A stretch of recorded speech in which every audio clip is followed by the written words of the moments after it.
Bueno, buenas noches a todos, bienvenidos. Le decía antes de empezar a Jorge que estamos cerca de la hora mota.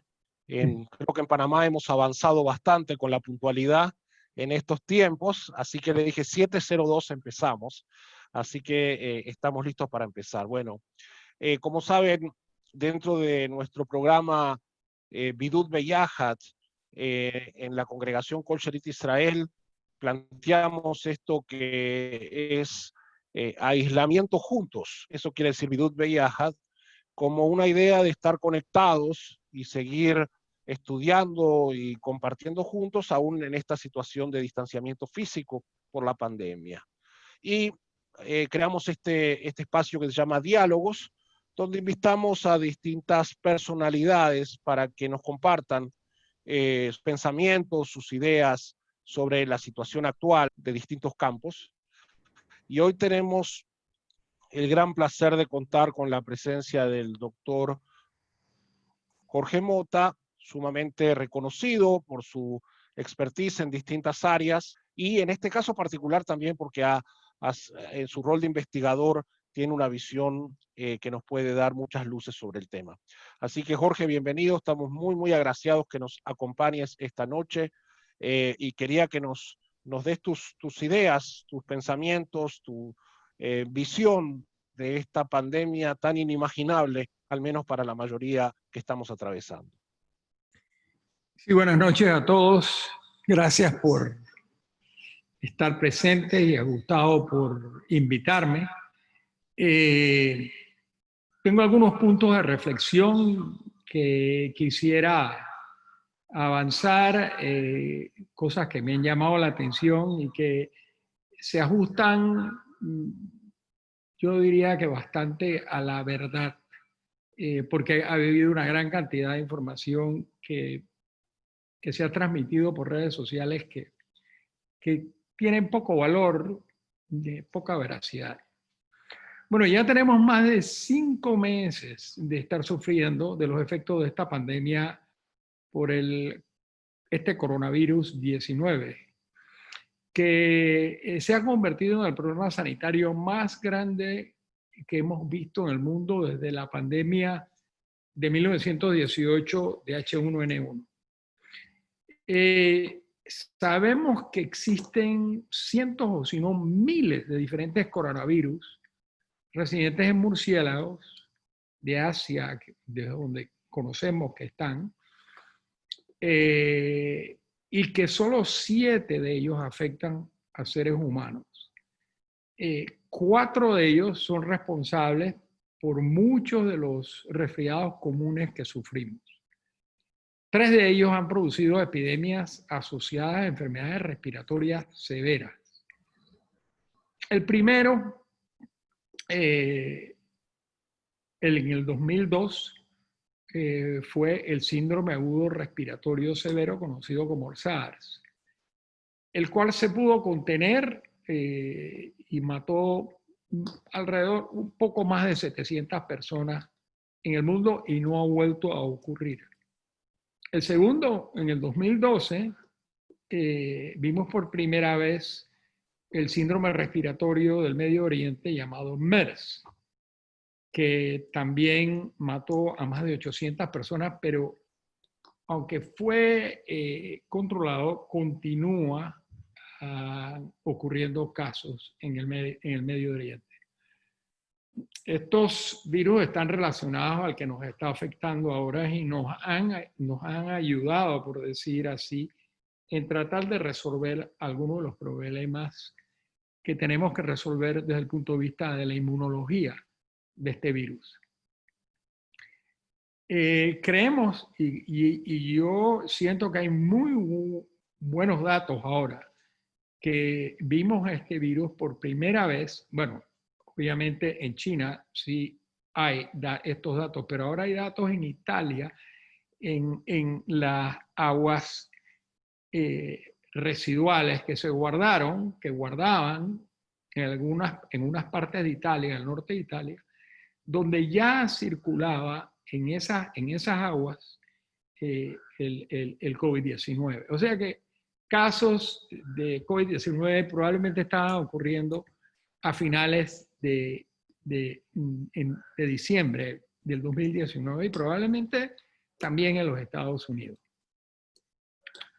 Bueno, esto ha despegado el sitio de la Universidad de Johns Hopkins en las estadísticas de hoy, reporta más de 16 millones de casos y más de 650.000 muertos. En Panamá, el número de casos diagnosticados ha sido de 61.000 y han habido 13.000 defunciones. Hoy se reportan 700 y tantos casos nuevos. Quiero decirles que hay un leve indicio de esperanza que esto empieza a tener algo de control, porque la tasa de crecimiento, y quiero repetir aquí, no el número absoluto, pero la tasa de crecimiento quincenal ha empezado a disminuir cuando uno la compara a las tasas de quincenas previas. El modelo del Instituto de Health Metrics de la Universidad de Washington recientemente calculó que nuestro punto de inflexión probablemente podría ocurrir en septiembre. Yo espero que eso ocurra antes, cuando veamos que la curva empieza verdaderamente a decaer. Creo que todos saben que este es un virus que se transmite principalmente por medio de aerosoles, ¿no?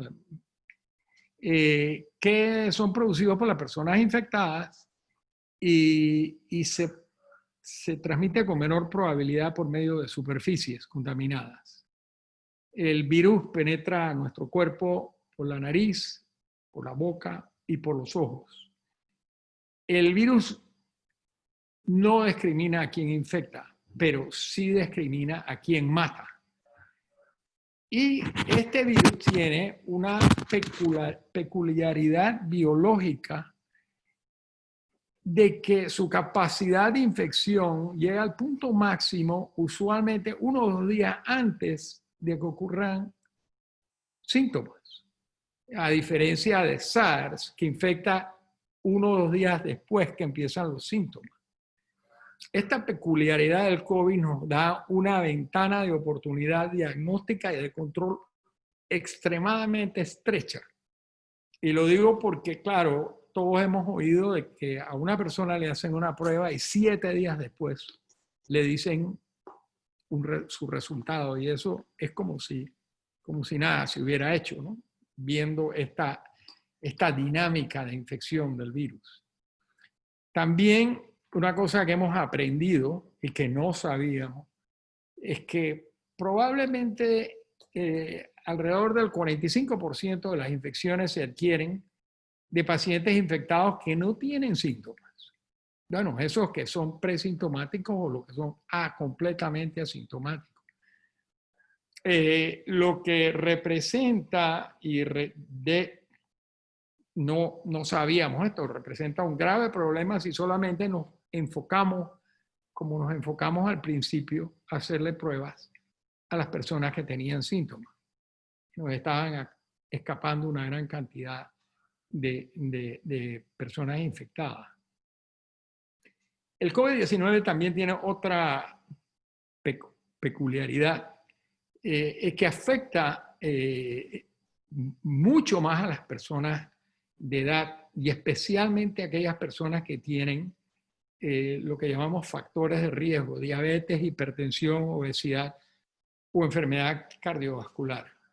Algo que une a todas estas enfermedades, el tema unitario de todas estas enfermedades, es el tema de inflamación. Y como ustedes saben o han oído que en las fases muy agresivas del COVID, lo que ocurre es un descontrol completo de los procesos inflamatorios en el cuerpo. Es como una autodestrucción del cuerpo por su propio sistema inmune. Y bueno, estas realidades de edad y de asociación a estos factores de riesgo se demostraron claramente en Nueva York, donde el 90% de los muertos ocurrieron entre personas mayores de 60 años con factores de riesgo, que es un número muy impresionante.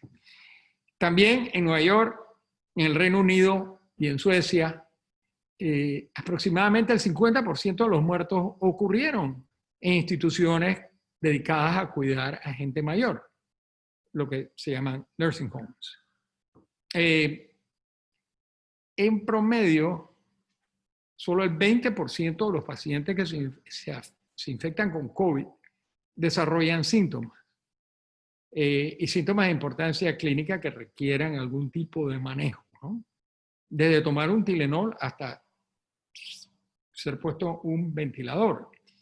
Y 5% de esos 100 infectados requieren cuidados intensivos. Esto es importante, este 5% en promedio que requieran cuidados intensivos es importante porque cuando escuchamos que se diagnostican 1000 casos, en un día, probablemente en una semana, pudiéramos estar enfrentándonos a 50 casos que necesitan cuidados intensivos. Y si ese ritmo se fuera a mantener, que bueno, yo espero que ya empecemos a reducir por debajo de los 1000, los 1200, los 1400, no habría la capacidad para ofrecerle cuidado a la gente, las camas y los ventiladores necesarios. La tasa de mortalidad de los casos diagnosticados, o sea, cuando uno es diagnosticado con COVID, varía entre país y país. Las razones son múltiples. Probablemente la edad promedio tiene que ver con esto. El caso es Italia, que tiene una de las poblaciones más añejas, viejas de Europa. Y también la incapacidad de los sistemas de salud para enfrentarse a pacientes enfermos. La mortalidad por casos se calcula, y esto es importante estar claro, se calcula dividiendo el número de muertos que tenemos por el número de casos diagnosticados, casos positivos. En Panamá nos ha ido muy bien. La mortalidad por casos positivos ha estado rondando entre el 2% y el 2.5%. Ahora, diferente a eso es lo que ahora tenemos algunas luces, que es cuál es la tasa de letalidad en el COVID. Y esta tasa de letalidad ahora aparenta ser menor que el 2%. Y esto lo calculamos dividiendo el número de muertos durante cierto periodo con el número de personas que han tenido la infección, bien sea sintomático o asintomático. Para eso se requiere hacer pruebas de anticuerpos. El único país que yo conozco que verdaderamente ha hecho una evaluación muy grande de esto y que ha sido publicado en revistas revisadas por pares, peer review journals, es España. Y ellos han calculado una tasa de prevalencia de anticuerpos del 5%.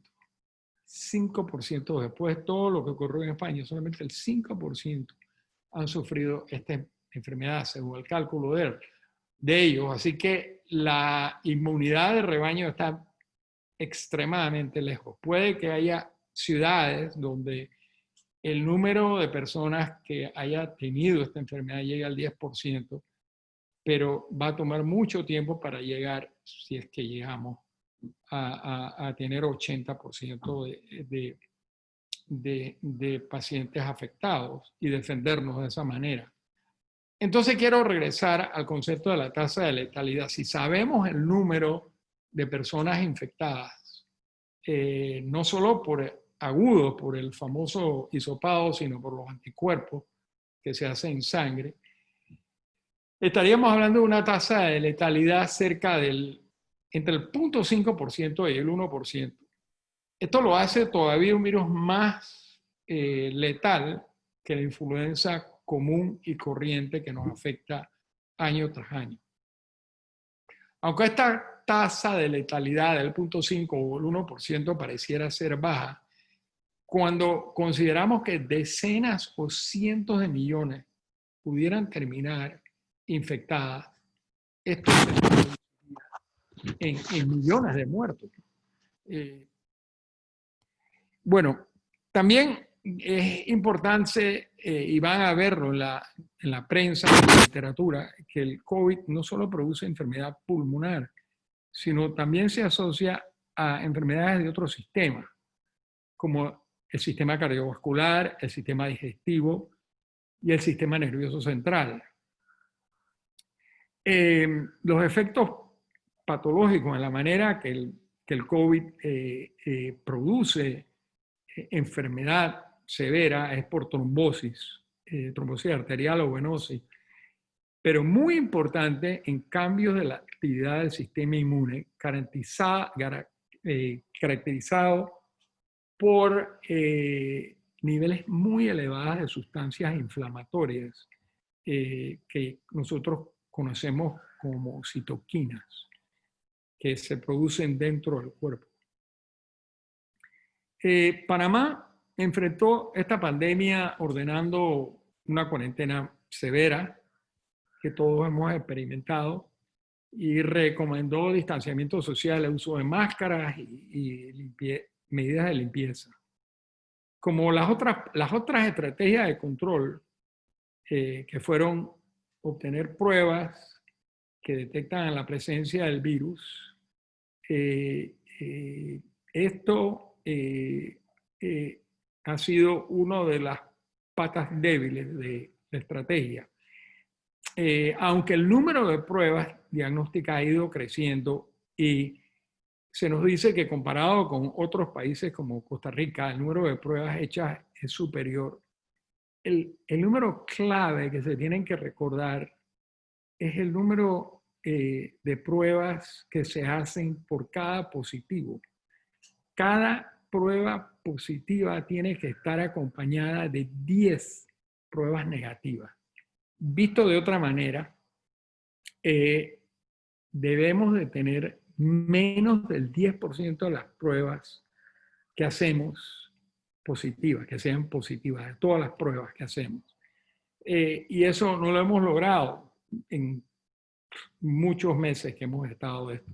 Estamos rondeando, yo creo que hoy estábamos todavía por encima del 30%. En el momento que vean que ese 30% empieza a disminuir, entonces vamos a tener mayor esperanza de que estamos empezando a mitigar esto. Se utilizan las pruebas de anticuerpos, que podemos hablar de eso, pero eso son pruebas del pasado, ¿no? Los que han sufrido COVID, no las pruebas moleculares que se usan con el hisopo para saber quién tiene virus activo en el cuerpo. La otra cosa que no ha ido muy bien y se ha reforzado ahora ha sido el aislamiento, el aislamiento de los casos infectados y la identificación y cuarentena de contactos, que yo siento que esto al principio no fue lo suficientemente robusto. Y claro, también hay otras realidades socioeconómicas que se interpusieron en hacerlo como lo debíamos de haber hecho. Yo creo que lo único que podemos estar orgullosos de sentirnos bien es la cantidad de miles de médicos, enfermeras y técnicos que han enfrentado esta pandemia verdaderamente sin descanso, exponiendo sus vidas en los laboratorios y en las salas, y que han mantenido esa tasa de mortalidad donde la estamos viendo. Panamá no está escondiendo sus números. Yo creo que Panamá, esa es otra cosa que tiene, que ha sido bastante transparente. Ahora, ¿por qué eso es así? Porque todos hemos oído y todos sabemos que el sistema de salud ha sido principalmente un sistema enfocado al sistema hospitalario curativo y que su parte de salud pública no ha recibido el fortalecimiento ni el financiamiento. Yo diría que lo único que verdaderamente me llama la atención a mí de excepcional sería nuestro sistema de vacunas. Y claro, eso lo digo porque hay países en este continente que tienen sistemas de salud pública bien desarrollados y bien organizados. Uruguay ha sido uno y claro, el otro es Cuba, ¿no? Donde básicamente no reportan casos. En la última semana si han tenido un caso ha sido mucho y eso es muy llamativo y no creo que estén mintiendo a ese nivel porque ya ellos han abierto y la gente está yendo a lugares que nosotros no podemos ir en la ciudad, como restaurantes y otras cosas así, playas. Bueno, después de haber visto un control inicial de la curva exponencial de casos al comienzo de la pandemia, que creíamos que se estaba aplanando, desde alrededor del 26 de marzo empezamos a ver esta curva que subía exponencialmente. Y lo que creo que estaba ocurriendo es que no sabíamos y no estábamos midiendo el volcán que estaba debajo de nosotros. No estábamos haciendo las pruebas suficientes. Hacíamos 800 pruebas, 1000 pruebas y había una gran cantidad de casos desarrollándose. Y claro, este término exponencial, yo creo que ustedes lo han visto en cosas como the power of two, el poder de dos. Si uno agarra 2 y después baja a 4 y después baja a 8 y vas a la décima potencia de eso, tendrás de un caso 1024 casos. O sea que en 20 días es muy probable que se expanda a esa velocidad si uno está generando 2. Y creo que nosotros sufrimos de una expansión exponencial que no la veíamos hasta que rompió el piso, por decir así. Bueno, yo creo que debería de parar aquí.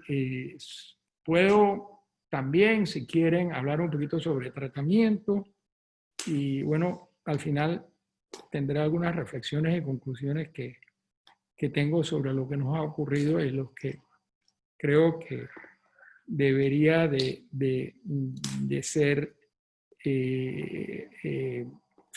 de valor a un futuro para fortalecer, porque este tipo de cosas van a volver a ocurrir. Gracias, gracias Jorge, muy amplio y muy magistral. Has abarcado la mayoría de los temas relacionados de forma muy escueta, pero muy valiosa. Aquellos que quieran hacer preguntas, los invitamos a que usen el chat para escribir allí sus preguntas. Yo quería, hiciste una mención sobre el tema de el sistema de vacunación que es de alto nivel, que caracteriza a nuestro país. Posiblemente en algún momento del año próximo, ojalá antes, van a llegar las primeras dosis, no van a llegar 4 millones de dosis juntas, así que alguien va a tener que decidir cómo se van a distribuir las dosis que lleguen aquí. ¿Cómo sugerirías que debería priorizarse la vacunación una vez que tengamos una vacuna efectiva?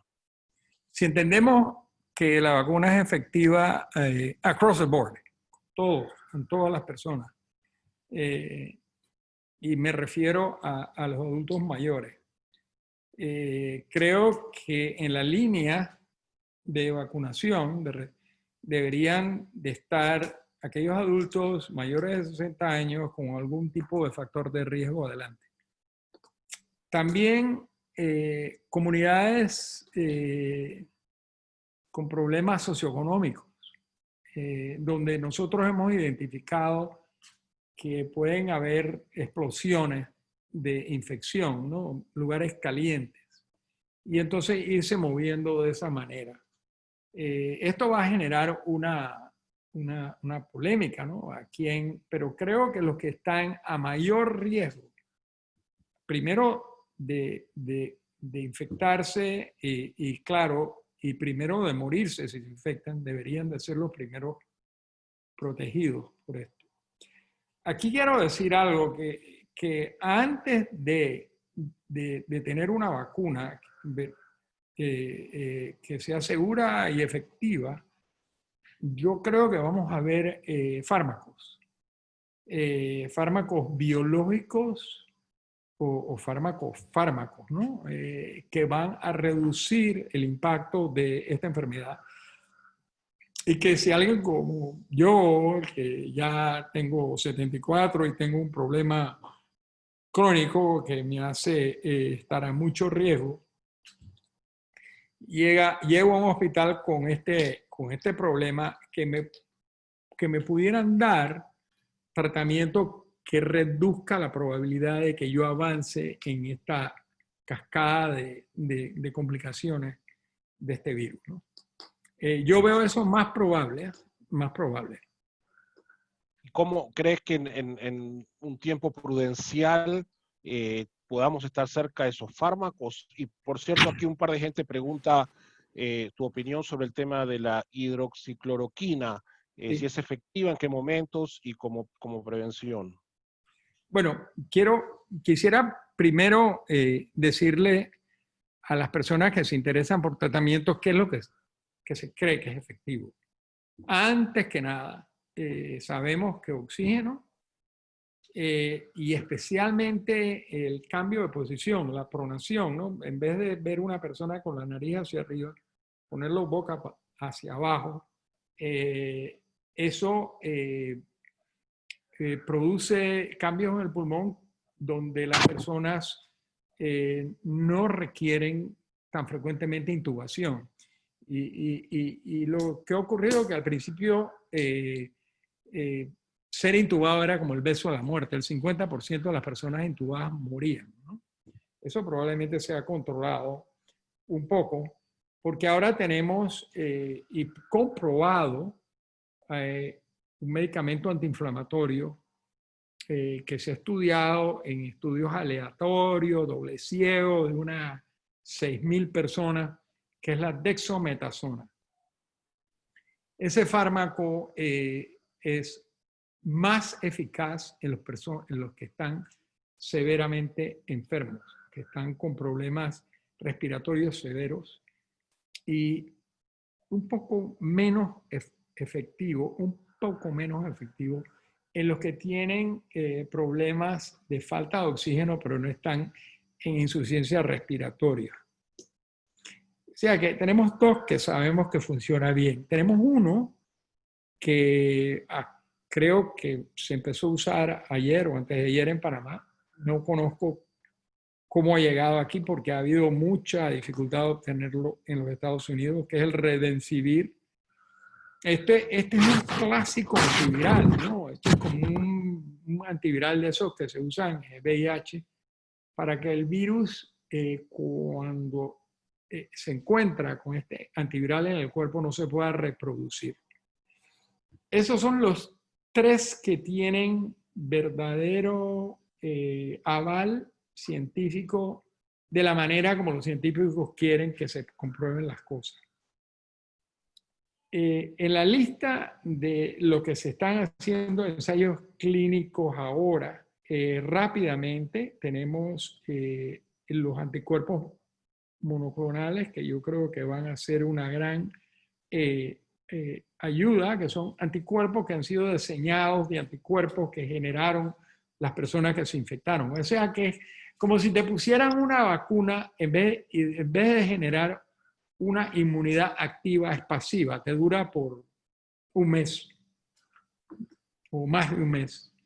Y hay otros medicamentos que ya han demostrado en pequeños ensayos una gran cantidad de efectividad que es este interferón inhalado, y la anaquina, que es un receptor que bloquea citoquinas, o sea, el proceso inflamatorio severo.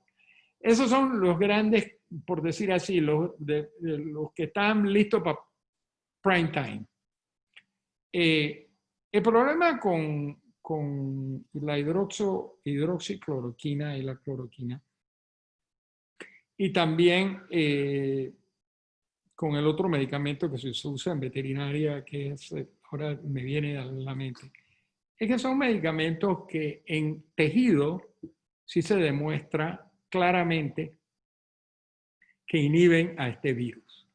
El problema surge cuando uno lo mete adentro del cuerpo humano. Y claro, empezó todo por un investigador en Francia que dijo que ya le había ido muy bien con esto. Y después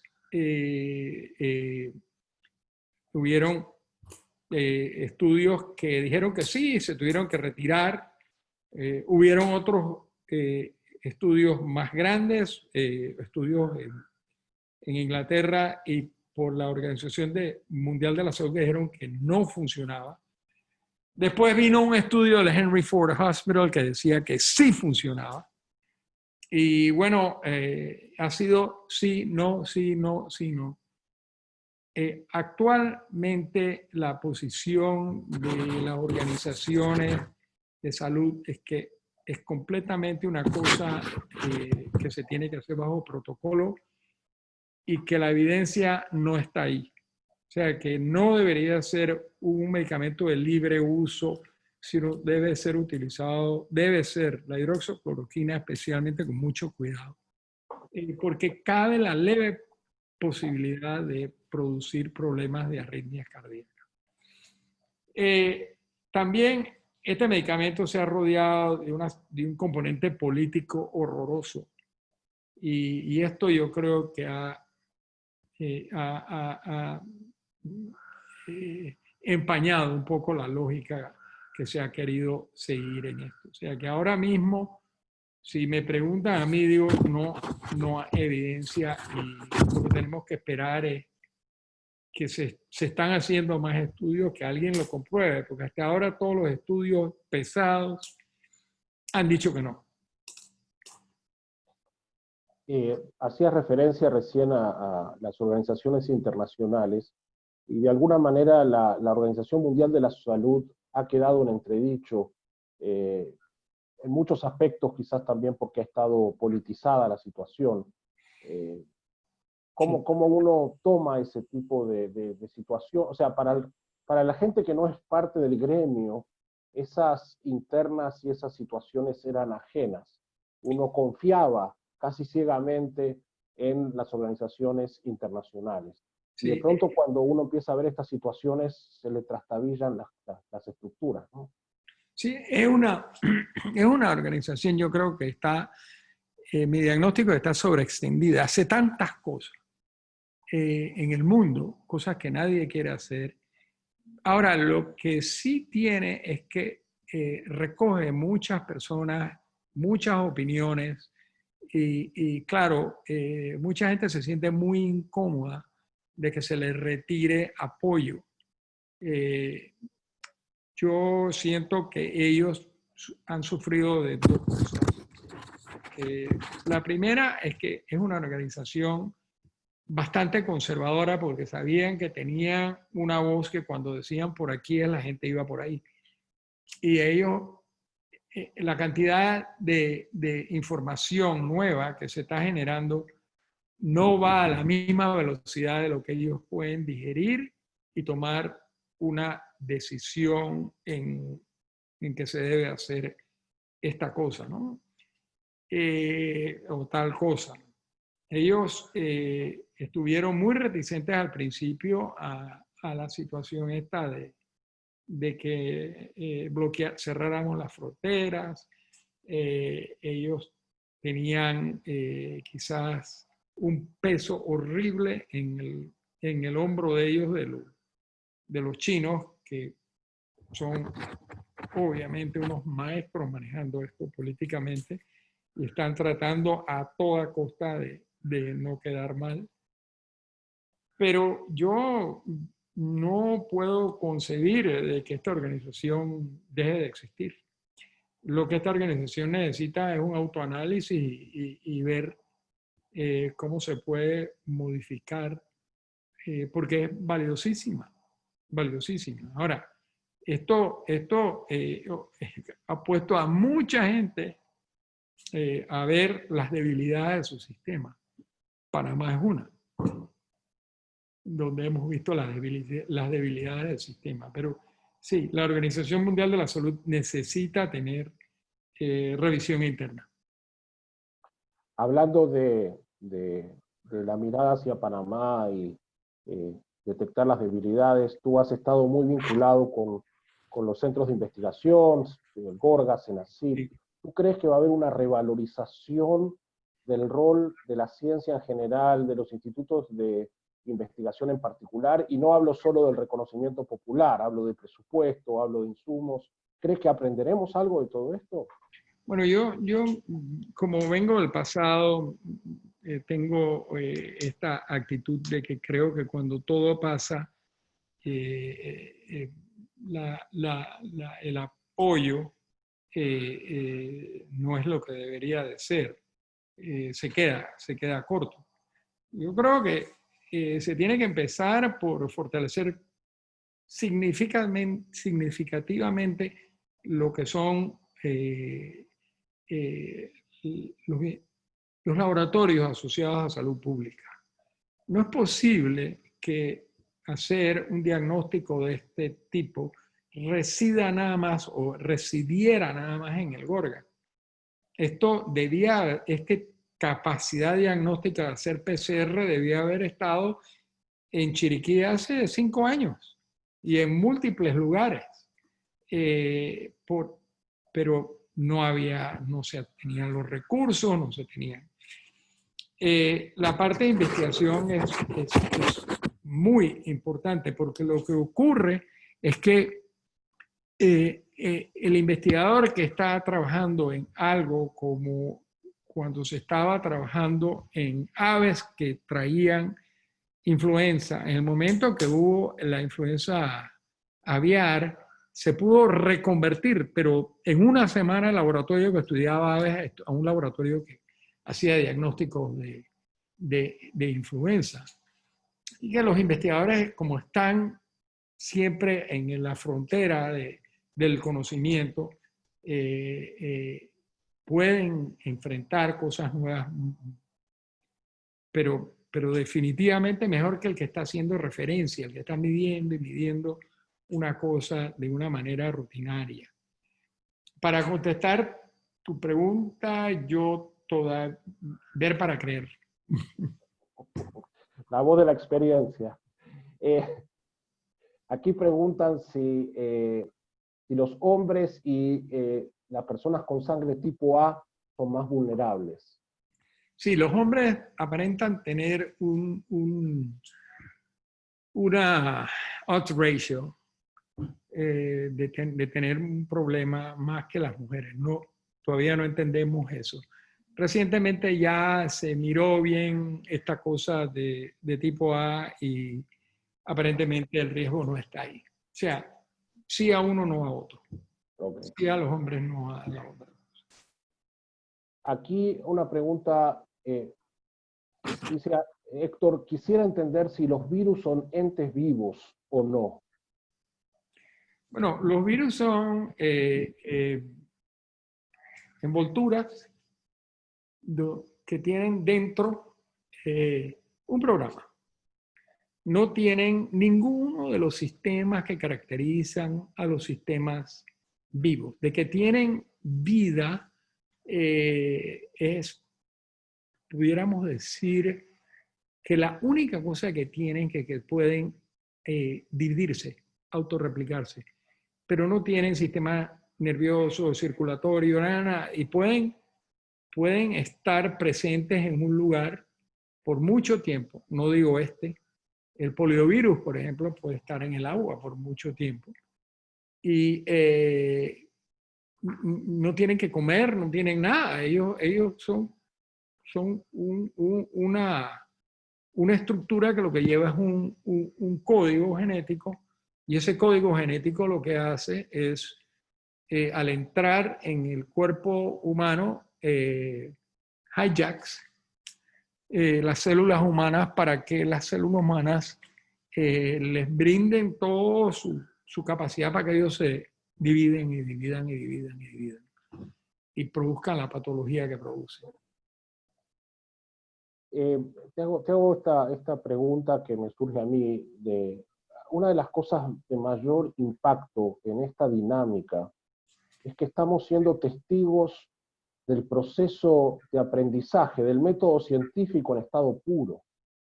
Y posiblemente para los investigadores esto sea un modus vivendi, pero para aquellos que estamos acostumbrados a la autoridad que emerge de la sabiduría acumulada, desarrollada por la ciencia, genera mucha incertidumbre y mucha angustia esta ambivalencia, ¿no? Esto de ir probando y viendo la data y reconfirmando y modificando y que un día sí y un día no.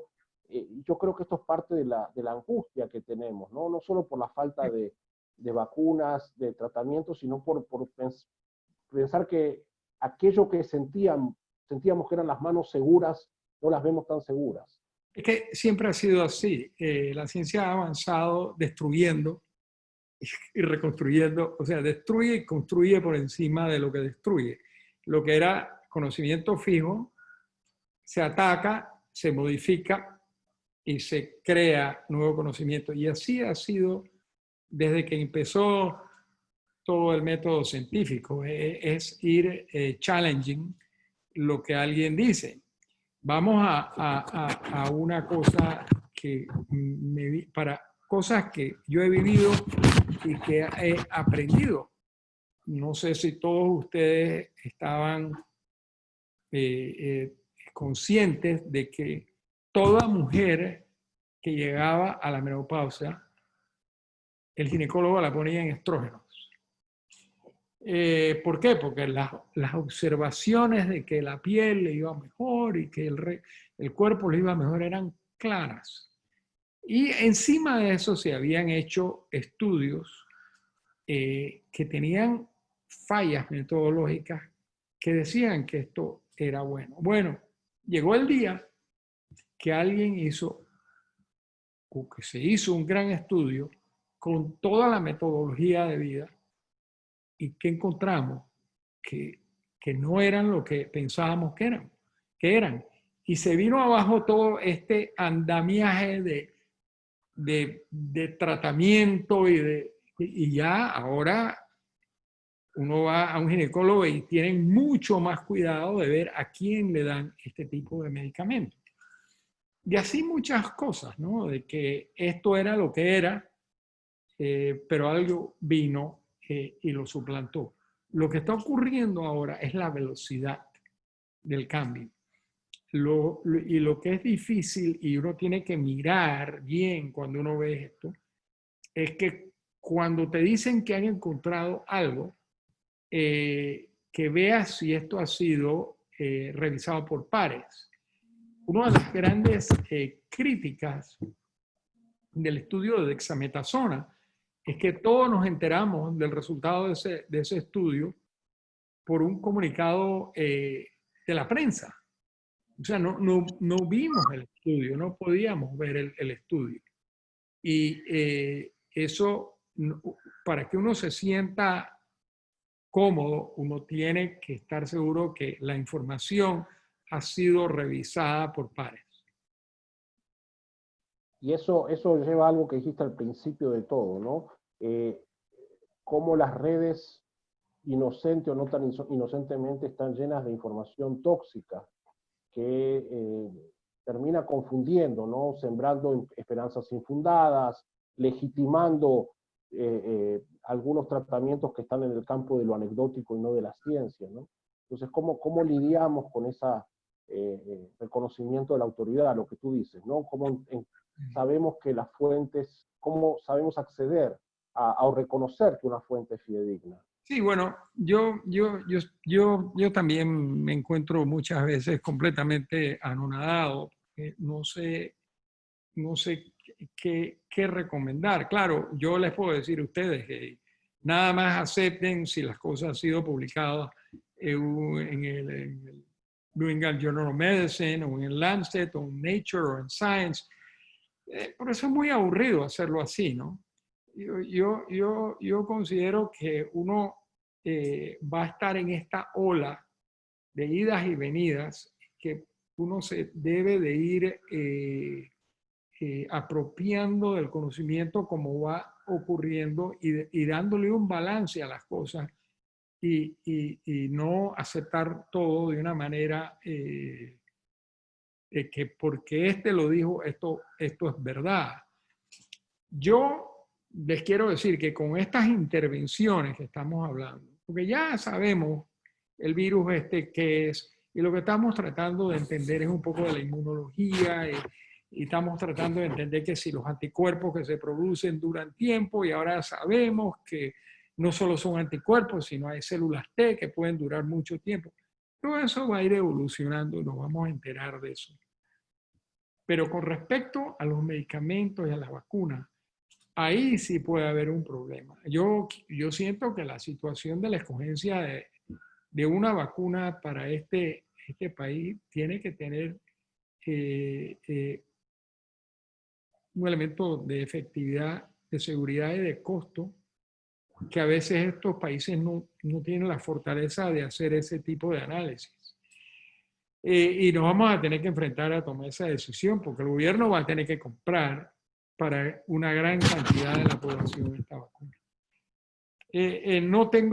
Gustavo, no tengo una respuesta clara en esto. Es que hay que dudar, ¿no? Hay que dudar y no tomarlo todo como si fuera verdad. Leí por ahí que alguien dijo que nuestra posición de hub había influenciado en que hayan llegado de manera simultánea varias cepas distintas y que eso de alguna manera también precipitó la multiplicación del virus y por eso vemos mayor nivel de contagio por ahí que otros países de la región. ¿Hace sentido eso? Mira, lo que sabemos de verdad es que sí ha habido sí ha ocurrido una mutación probablemente en Europa. El virus cambió en Europa del virus que vino de China. Y lo que eso produjo fue que el virus tenga una mayor capacidad de infección, y ese virus está en Panamá, pero no de mortalidad. El virus en sus antenitas, esas que tiene, puede tener más de esas antenitas o antenitas más efectivas que se agarran a los receptores de las células e infectan las células. O sea, es una manera de verlo que los cambios en el virus han producido una mayor capacidad de infección. Lo último que estoy viendo es que hay gente que sospecha que también ha habido cambios, y eso sí sería más serio, pero eso no está para nada definido, donde el virus entonces empieza a tener más capacidad de rechazar o defenderse de los anticuerpos. Ahora, los seres humanos generan una gran cantidad de diferentes anticuerpos. Y el sistema inmunológico humano es una maravilla. Ataca no con anticuerpos, ataca con una gran cantidad de otras cosas. O sea, volverse completamente inmune al sistema inmunológico requeriría del virus un gasto energético, un gasto tan grande que no sería a successful virus. No puedes volverte de esa manera. Es que creo que sí van a haber cepas con más capacidad de infección y vamos a encontrar que algunos virus tienden a tener más capacidad de resistencia a lo que el sistema inmune les puede con que se puede enfrentar a ello. Pero eso se está desarrollando ahora, y apenas tenemos 5 meses de esto. Y la cantidad de información que se ha generado es inmensa. Más, una de las cosas más preocupantes, y que está parte de una de la pregunta anterior, es que se está publicando en la nube antes de que el estudio sea aceptado. Y hay revistas de muy buen calibre que los ponen, pero los ponen como, hey, esto lo escribieron, pero todavía no ha sido evaluado, no ha sido peer review. Y por la cantidad de papers que se están generando, astronómica. Sí, incluso creo que una publicación, no me acuerdo si era Lancet o alguna otra, pidió disculpas, ¿no? Que había puesto un estudio que después no estaba aceptado. Lo que pasa es que eso era medio, eso fue una trampa, y la persona que estaba consiguiendo la información era casi imposible que pudiera tener esa cantidad de información del mundo. Y hoy yo creo que aparece un artículo en el New York Times sobre ese doctor que es dueño de esa compañía que recoge datos y que revela que el señor no tiene las características de un investigador serio. Pero bueno, todas esas cosas pasan en estos momentos donde la gente está desesperada por conocer algo. Sí, eso también es todo el tema de la parte económica, ¿no? Detrás de esta carrera de prestigio Inmensa. Es una cosa muy grande. El gobierno aquí en Panamá empezó a distribuir, o anunció que iba a empezar a distribuir un kit preventivo, ¿no? que pudiese contener frente a los primeros síntomas, lo que tú decías antes. ¿Has visto algo de eso? ¿Qué consideraciones? Sí, yo vi, creo que todavía no estoy seguro si verdaderamente le están dando a la gente en el kit hidroxicloroquina. Yo creo que sí les dan Tylenol, un antiinflamatorio para que se manejen el malestar, la fiebre y otras cosas, pero nada contundente. Nada que yo diría que no, es que no tenemos una cosa que uno pueda tomarse con anterioridad y resolver. Acuérdense que 80% de las personas que se infectan con esto no les pasa nada. Y eso hace difícil demostrar si algo es efectivo o no. Si 100% de las personas desarrollaran un problema, sería muy fácil que una intervención se demostrara que hace algo, pero 80% de las personas no les pasa nada. No sé si ha pasado o no, pero te llama el presidente y te pide un consejo, una directriz, una orientación. Bueno, desde el comienzo, cuando yo le empecé a escribir a Xavier, a decirle, oye, esto está rarísimo, estos casos que se empiezan a ver, eso fue alrededor de mayo. Mi mantra ha sido, no estamos haciendo suficientes pruebas. Y que no podemos sentirnos felices porque estamos haciendo 1.000 o 1.500 pruebas. Tenemos que hacer una cantidad exorbitante, 4.000, 10.000. Y que también el turnaround time, o sea, te la haces y yo te informo en 24, máximo 48 horas. Y si eres positivo, te evalúo. Si tú te puedes quedar en tu casa porque tienes la estructura social y económica para hacerla, te quedas. Si no, te saco y te llevo a un hotel. Y de igual manera, miro a los contactos.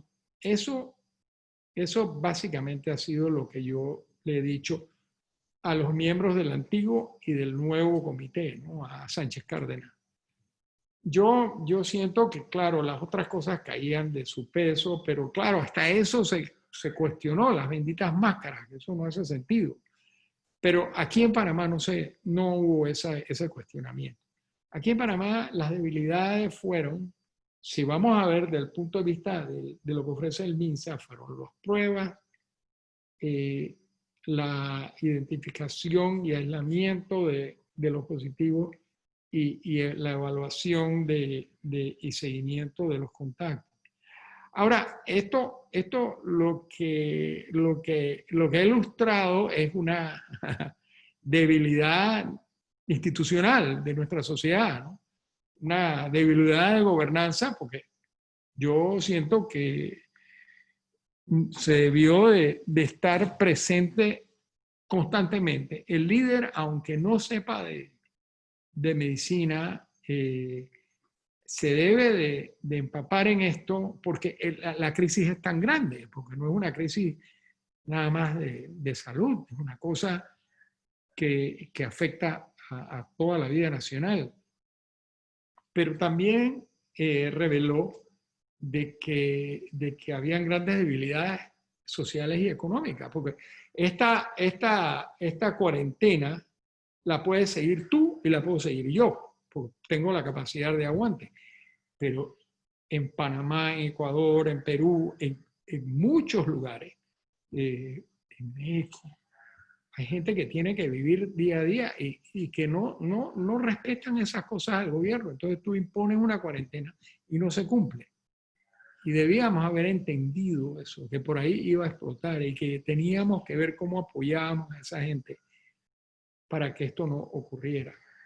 Y creo que sigue ocurriendo. Ahora, el problema, como estábamos hablando antes de empezar esto, es que Panamá, en general, los sociólogos dicen que tenemos un capital social muy bajo, que las comunidades no se empoderan, que yo no me preocupo por mi vecino, ¿no?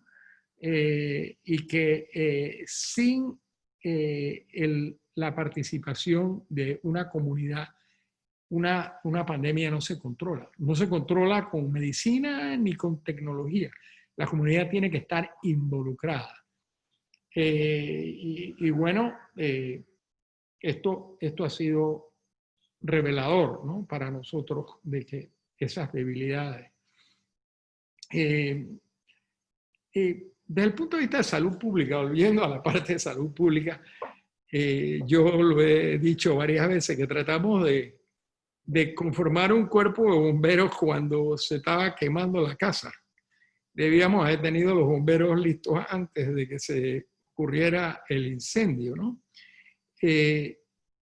La cuarentena, que ya llegó a un momento que para mí era asfixiante, yo tengo que admitir que sí se asocia a un aumento de casos.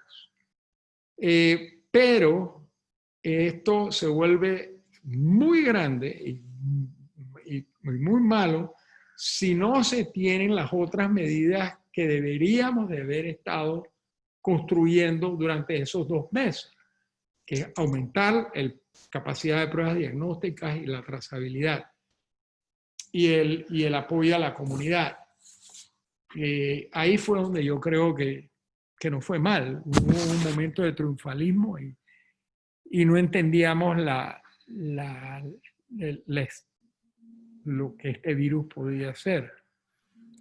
Yo siento que sin una vacuna y sin un tratamiento efectivo, digamos que eso no lo tuviéramos por un rato, el único mecanismo de defensa es reducir la transmisión, como ya hemos hablado, cuáles son las cosas, ¿no? Las máscaras, las cuarentenas selectivas, evitar las aglomeraciones y darle el seguimiento a los infectados. Pero en un escenario con vacunas, es mi opinión que este virus se volverá un virus endémico. ¿Qué quiero decir con eso? No habrán estas grandes llamaradas, sino que habrá como un sonido en un background noise. Este se convertirá en un virus que está presente, pero tendremos los fármacos para enfrentar a aquellas personas que por algún motivo no recibieron vacuna o que no estaban la inmunidad no les duró. Esto para la humanidad es un tremendo ensayo de lo que viene. Y si no aprendemos, mal estamos. Estamos llegando ya al final, al tiempo convenido. Leo pregunta, ¿cómo se establece si una vacuna es segura o no? Si los trials se hacen con un número de X de personas, ¿cómo es la distribución masiva, la viabilidad, etc.? Bueno, la seguridad a corto plazo se evalúa con los estudios que se llaman de fase 3, que hay el estudio de Oxford y el de Moderna ahora. Estamos hablando de 30.000 personas. En 30.000 personas uno puede visualizar efectos a corto plazo. Efectos a largo plazo solamente el tiempo lo puede decir. Pero estas vacunas como Moderna o la vacuna de Oxford o la vacuna que tienen los chinos son vacunas que se estudian en miles de personas, 30.000 personas, ¿no? Placebo activo. Y yo creo que de ahí vamos a poder saber bien el perfil de efectos secundarios y la efectividad.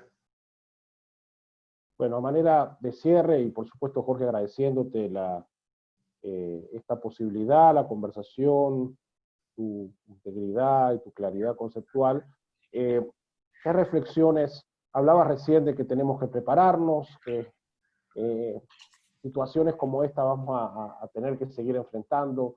¿Qué reflexiones, qué aprendizajes, qué lecciones nos deja todo esto? Bueno, hay cosas que no son difíciles de arreglar. Yo creo pero podemos desearlas. Yo desearía una mejor gobernanza. Y de eso hay muchos ejemplos en el mundo de liderazgos que se enfrentan a esto y que ayudan a que el pueblo lo entienda y siga los lineamientos. Oigan, si esto fuera influenza H1N1 de 1918, sí necesitaríamos liderazgo de primer orden, porque sí habría muertos de verdad. Tenemos que fortalecer, ahora sí que no tenemos otra, nuestra capacidad de salud pública. No estamos hablando, claro que necesitamos mejores hospitales, pero nuestra capacidad de salud pública tiene que ser desarrollada y fortalecida para las cosas futuras. Y bueno, esta reflexión de que esta pandemia ha revelado algo que sabíamos y sospechábamos, estas grietas inmensas sociales y económicas que tenemos, que son muy tristes y terminan afectando probablemente más a aquellos que a otros, ¿no? Estamos en una tormenta, pero lo que es claro que algunos estamos en un mejor bote que otros. Y algunos están en unos botes que no sirven para navegar ni 10 metros, ¿no? Eso debe llamar a reflexión. ¿Cómo mejorar nuestro capital social? Bueno, tú verdaderamente no tienes ningún problema, porque tú manejas un grupo comunitario que está unido. Pero esto debería de ocurrir en todas partes de la República de Panamá, que hubiera más sensación de empoderamiento comunitario, donde la gente se puede defender, la gente puede entender, la gente puede reclamar. Eso son cosas que vamos a tener que fortalecer. Bueno, deseando, esa es mi carta a Santo Claus. Gracias, esa metáfora me parece muy poderosa, ¿no? No estamos todos en el mismo barco. Sí estamos en la misma tormenta, pero no estamos todos en el mismo barco, ¿no? Ese es un mensaje poderoso que todos los que tienen algún tipo de responsabilidad, los que tenemos algún tipo de responsabilidad, tenemos que tener presente para articular, porque hay un día después, ¿no? Que va a haber que empezar a recuperar y a reconstruir, y ojalá podamos hacerlo de manera inclusiva. Jorge, muchísimas gracias por esta conversación, por este diálogo. Fue verdaderamente muy ilustrativo y muy inspirador. Y gracias a todos por habernos acompañado esta noche en este espacio de diálogo.